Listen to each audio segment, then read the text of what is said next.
If you wait a while, sir, if it's concentrated and spread equally amongst the family, creating more jobs for men doesn't mean women get more rights. Creating more schools for men doesn't mean women get more rights. Building more police stations that only protect men doesn't mean that women get more rights. We've told you how your aid entrenches the social discrimination. You haven't provided a response. Give me one, sir. Now, you talked about Rwanda and Mozambique and how tying strings to aid actually helps.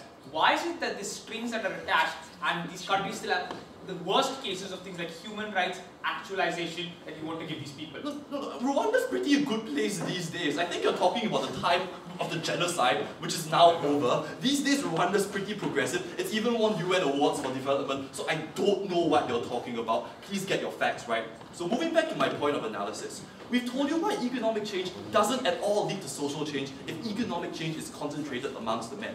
We've given you the example about Saudi Arabia. They tell us the problem is all the economic change is concentrated in one group of people.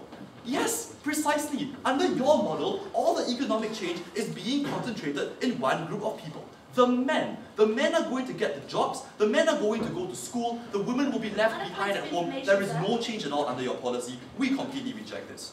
The next thing the second speaker told us was, okay, no matter what you can do, you still can't change what's happening in the household. Even in the US and South Africa, men still beat up women.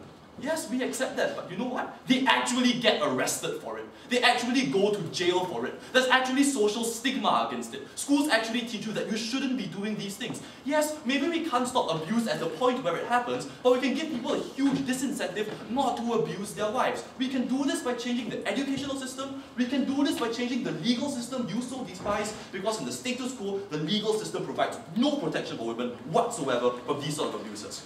Then they tell us, okay, first of all, these changes are going to be on paper, right? And so somehow then, we'll still give them aid anyway. Ashish already rebutted this by coming up and telling you, UNIFEM will check if we see no real improvement, we'd cut off developmental aid anyway.